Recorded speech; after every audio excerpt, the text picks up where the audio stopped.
지금 이 순간 내 몸에서는 수백만 개의 세포가 죽어가고 있다. 동시에 수백만 개의 세포가 태어나고 있다. 이것은 공포가 아니다. 이것은 생명이다. 내가 아침에 일어나 거울을 본다. 머리카락이 자랐다.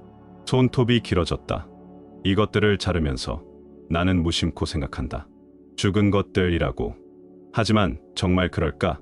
죽음이란 무엇인가? 그리고 죽은 것이 다시 쓰인다는 것은 무엇을 의미하는가? 케라틴, 이 단백질의 이름을 들어본 적이 있는가? 머리카락의 90%, 손발톱의 대부분을 구성하는 물질. 이 케라틴은 세포가 죽으면서 만들어진다. 모낭 깊은 곳, 피부 아래 숨겨진 공간에서 기질 세포들이 분열한다. 그들은 빠르게 증식하며 피부 표면을 향해 이동한다. 그러다 어느 순간 그들은 수명을 다한다. 죽음을 맞이한다. 하지만 죽음의 순간 그들은 케라틴을 생성한다. 이 케라틴을 가진 세포들은 납작해지고 서로 결합한다. 그리고 긴 줄기를 형성한다. 그것이 머리카락이다. 그것이 손톱이다. 새로운 세포가 죽은 세포를 밀어 올리고 또 다시 죽으며 케라틴을 만든다. 이 반복이 머리카락이 자라는 이유다. 이 순환이 손톱이 길어지는 이유다. 그렇다면 묻는다. 이것은 죽음인가? 재탄생인가? 세포는 죽었지만 그 죽음은 새로운 형태를 만들어냈다. 기능을 상실했지만 새로운 목적을 얻었다. 이것을 어떻게 이해해야 하는가? 현대 생명과학은 이것을 세포의 정사라고 부른다. 아포토시스. 이 단어는 처음에는 충격적으로 들린다. 세포가 스스로 죽는다니. 하지만 이것은 생명 유지에 필수적이다. 세포는 외부의 공격으로 죽는 것이 아니다. 내부의 프로그램에 따라 정해진 시간에 스스로를 해체한다. 이 과정은 질서정연하다. 세포막이 변화하고 핵이 조각나며 염색체가 절단된다. 그리고 그 세포는 다른 세포에게 먹혀 처리된다. 여기서 중요한 것은 그 조각들이 사라지지 않는다는 것이다. 단백질 조각, 핵산 조각, 그것들은 다른 세포에게 흡수된다. 재활용된다. 다시 쓰인다. 세포의 죽음은 끝이 아니다. 변환의 시작이다. 생명은 이렇게 자신을 유지한다. 죽음을 통해 새로운 생명을 만든다. 손가락과 발가락이 구별되는 이유를 아는가? 인간 배아가 발달할 때 손가락 사이의 세포들은 아포토시스를 한다. 그 죽음 덕분에 우리는 5개의 손가락을 갖게 된다. 죽음이 형태를 만든다. 죽음이 기능을 창조한다. 이것은 단순한 생물학적 현상이 아니다. 이것은 우주의 원리다. 동양 철학에서는 이것을 이미 알고 있었다. 음양오행. 우주의 모든 현상은 음과 양의 순환으로 이루어진다. 생과 사, 밝음과 어둠, 확장과 수축. 이것들은 대립이 아니다. 상보적이다. 서로를 필요로 한다. 양이 확장하면 음이 수축한다. 음이 확장하면 양이 수축한다. 이 교대가 우주의 운행을 결정한다. 그리고 이 음양의 기운이 5가지 형태로 나타난다. 목, 화, 토, 금, 수. 오행. 봄에는 목의 기운이 강하다. 초목이 싹트고 자란다. 여름에는 화의 기운이 왕성하다. 모든 것이 활발히 움직인다. 가을에는 금의 기운이 지배한다. 수확하고 거두어들이고 단단해진다. 겨울에는 수의 기운이 흔다. 고요히 가라앉고 저장하고 준비한다. 그리고 토는 그 모든 변화의 중심에서 균형을 잡는다. 이 순환은 자연에만 적용되는 것이 아니다. 인간의 몸에도 적용된다. 케라틴, 머리카락, 손발톱, 이것들은 금의 성질을 갖는다. 단단하고 견고하며 보호한다. 금은 가을의 기운이다. 수렴하고 정리하며 형태를 고정시킨다. 세포가 죽으며 케라틴을 만드는 과정, 이것은 금의 원리다. 생명력이 응축되어 형태로 고정되는 것, 그리고 그 형태는 다시 순환의 일부가 된다. 잘린 머리카락은 땅으로 돌아간다. 분해되어 토가 된다. 토는 다시 수의 기운을 머금고 수는 목을 키운다. 목은 화로 변하고 화는 다시 토로 돌아온다. 이것이 상생의 원리다. 생명은 끝없이 순환한다. 죽음은 소멸이 아니다. 변환이다. 형태의 전환이다. 기운의 재배치다. 그렇다면 기운이란 무엇인가? 기. 동양 철학에서 기는 만물을 구성하는 기본 요소다. 물질의 근원이며 생명의 본질이다. 보이지 않지만 모든 곳에 존재한다. 하늘의 기운, 천기 텐치, 땅의 기운, 지기, 그리고 인간의 기운, 인기. 이 세 가지가 결합하여 생명현상을 일으킨다. 나는 호흡한다. 공기를 들이마신다. 이것은 천기를 받아들이는 행위다. 나는 음식을 먹는다.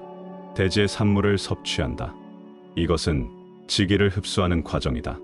그리고 내 몸 안에서 이 두 기운이 만난다. 음기와 양기가 교차한다. 이 교차가 생체전기를 만든다.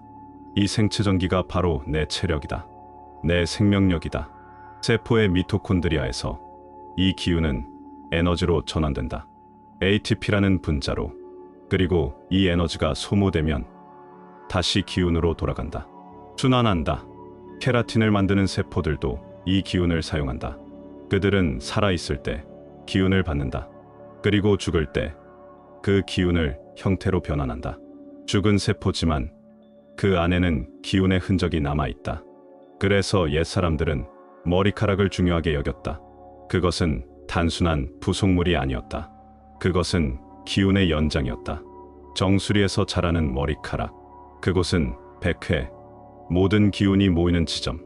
우주의 양기가 들어오는 관문. 손톱과 발톱. 그것들은 끝단에 위치한다. 기운이 흘러나가는 출구. 음기와 양기가 순환하며 지나가는 통로. 그렇기에 이것들을 함부로 다루지 않았다. 자를 때도 의식을 가졌다. 버릴 때도 조심했다. 이것은 미신이 아니다. 기운의 순환을 이해한 지혜다. 현대과학은 이것을 다른 언어로 설명한다. 하지만 본질은 같다. 에너지는 창조되거나 소멸되지 않는다. 형태만 바뀔 뿐이다. 열역학 제1법칙, 질량에너지, 등가원리.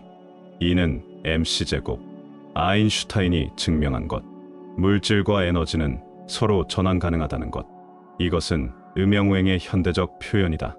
우주는 끊임없이 변환한다. 별이 폭발하며 무거운 원소들을 만든다. 그 원소들이 모여 행성이 된다. 행성에서 생명이 탄생한다. 생명은 죽으며 땅으로 돌아간다. 땅의 원소들은 다시 다른 생명이 된다. 이 순환은 멈추지 않는다. 내 몸의 케라틴도 이 순환의 일부다. 내가 자른 머리카락, 내가 깎은 손톱, 그것들은 언젠가 분해될 것이다. 미생물들이 그것을 먹을 것이다. 분자 단위로 쪼개질 것이다. 그리고 다시 흙이 될 것이다. 그 흙에서 식물이 자랄 것이다. 그 식물을 누군가 먹을 것이다. 그리고 그 사람의 몸에서 다시 케라틴이 만들어질 것이다. 나는 사라지지 않는다. 형태만 바뀔 뿐이다. 이것을 깨닫는 순간 죽음은 더 이상 두렵지 않다. 죽음은 변환이다. 새로운 시작이다. 우주적 재활용이다. 그렇다면 내가 지금 살아있다는 것은 무엇을 의미하는가? 나는 우주의 기운이 잠시 응축된 형태다. 나는 별의 먼지로 만들어졌다. 수십억 년 전 폭발한 초신성의 원소들이 내 몸을 구성한다. 내 안에 칼슘, 철, 인, 그것들은 모두 별에서 왔다. 그리고 언젠가 나는 다시 흩어질 것이다. 별의 먼지로. 하지만 그것은 끝이 아니다. 다른 형태의 시작이다.